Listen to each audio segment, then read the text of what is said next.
Pac is back. Ghost chomping at his feet. Pac's our hero. Pac just can't be beat. Yeah. Pac-Man yellow, Pac extreme. He's a chowing down machine. Yup, monsters, ghouls, and only one can stop them. Pac-Man rules. The Pac is back. Ghost chomping at his feet. Pac's our hero. And Pac just can't be beat. The Pac is back. Carl and Damon here from Brrraains A Head-Banging Life, gbhblofficial for short. And as they made what into a TV series, episode 4, No Pets Allowed, Especially Monsters, part 2 of Pac-Man and the Ghostly Adventures, written by Sean, Catherine, Derek. It's the second part of the No Pets Allowed, Especially Monsters little segment. And we pick up exactly where we left off, which is what I said in the previous episode review. I like to see the whole, like, it's not like, even though weirdly, Episode 3 had an ending. Yeah. This does feel like a proper continuation. Yeah, definitely. Pac Spiral are trying to sneak Fuzzbit inside to City, inside the school. Their attempts are thwarted by other Pac Worlders, and hiding in the bush, they think they're in trouble as Fuzzbit starts to get into it with a dog being walked by Miss Globular, voiced by Erin Matthews. Pac crawls out and claims that he's doing night ghost hunting, but she doesn't believe him and demands to know who else is in the bush. I thought this was really... I actually got a little bit tense here. Weird, because it was actually really well done. Seeing is in trouble, Blinky, Pinky, Inky and Clyde help out by scaring her because she sees the ghost and thinks, oh my god, Pac saved me. They finally get Fuzzbit inside and into their dorm room. Before they leave, Pinky tells Pac that Dr. Buttocks is cooking up a new plan. Unfortunately, keeping Fuzzbit looks like it's going to be a problem as there's a big appetite, loud burps and very stinky farts. Yeah, we've reached that kind of humour, sadly. Yeah. Fart humour. I wasn't a fan. I actually thought they were going to go down the line of like Pac's to be jealous because this little monster's now breaking all these records. Okay. That's what I thought. Obviously, it goes completely different. It's the classic trying to keep something quiet that doesn't stay quiet. Yeah, you know. Yeah. It also kind of reminds me of Niblet from Futurama. Yeah. In that it eats everything. Because in class the next day, Pac and Spiral are so tired they're falling asleep in class. Woken up, Pac thinks they're in trouble, but Mrs.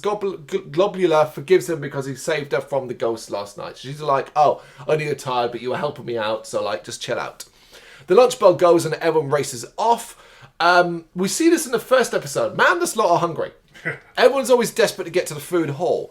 Pac, Spiral and City get there with the first though and find all the food gone, and of course Fuzzbit is to blame. Panicking, Pac eats the monster or puts it in his mouth to hide it as the other Pac Worlders arrive and they're furious the food is all gone, blaming Pac because he always eats everything.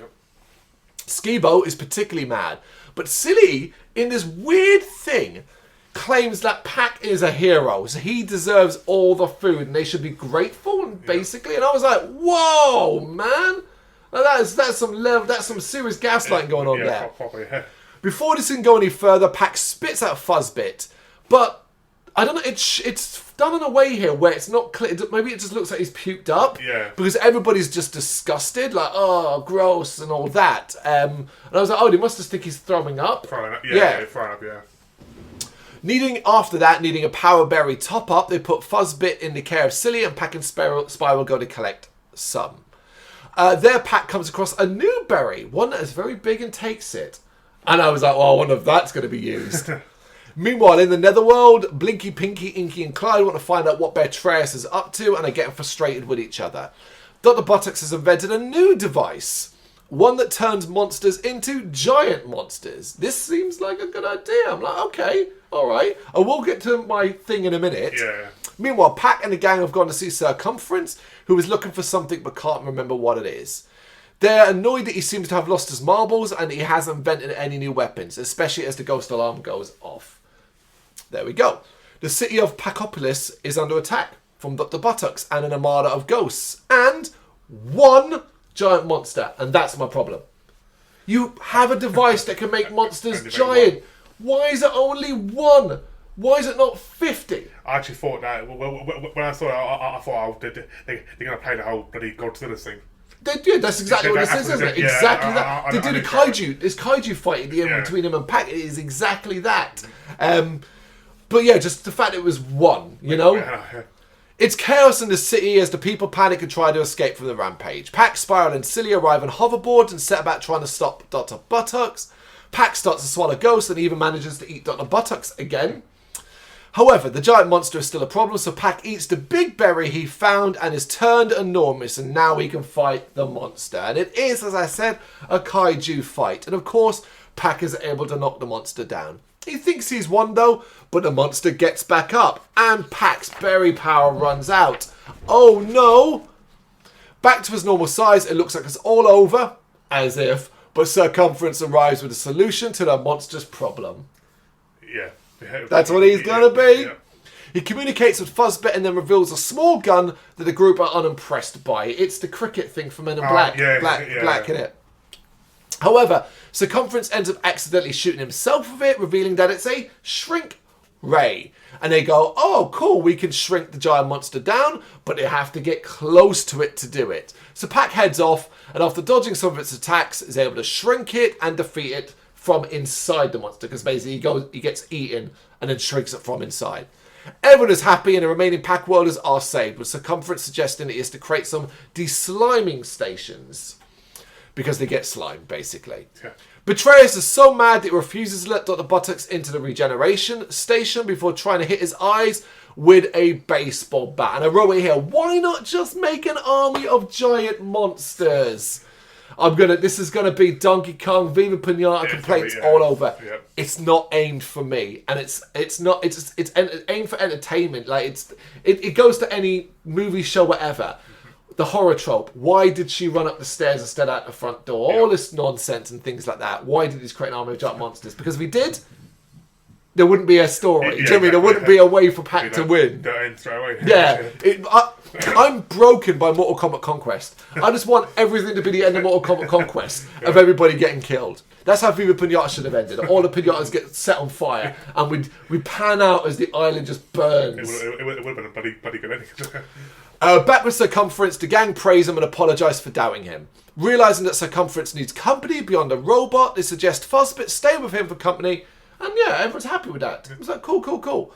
Which is the perfect opportunity for Pac and the gang to escape before anyone changes their mind, because they're like, yeah, we get rid of this monster, basically. Yeah. I saw it coming, but I thought it was a good little way to keep Fuzzbit in it, and I'm glad it isn't stuck with Pac, because then it was going to be another fucking MacGuffin where it'll either help them, or it'll be like, oh, the problem's at school because Fuzzbit creates. I don't want that.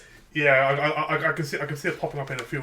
Yeah. Maybe wrecking the lab or stuff like that. Stuff like that. I'm going to use it again. Niblet from Futurama, not a major character in any way, shape, or form, but was used, but not quite Niblet, because Niblet in Futurama is used in an incredible backstory in Futurama that I would never want to spoil for you. If you watch Futurama. The layers involving Niblet and how he was involved from the beginning and all that is fantastic. But Fuzzbit is unlikely to be that or anything like that. But I mean, in the sense that it eats a lot of things.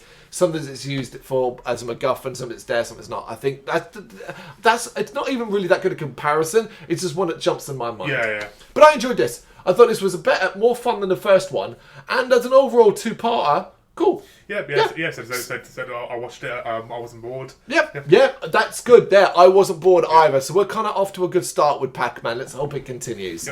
That is episode 4, No Pets Allowed, Especially Monsters, part 2 of Pac-Man and the Ghostly Adventures. You got any thoughts and you know what to do? Let us know in the comments. Thank you very much for watching. If you'd like to see more content like this, please consider hitting the subscribe button. It is gratefully appreciated. You can find us over at gbhbl.com, our full website where reviews, news and so much more goes up daily. We're also on all social media platforms, Facebook, Instagram, Twitter, Threads, at gbhbl. Just search for gbhbl and you will find us out there. We also have merchandise on sale. You can access the shop via the website.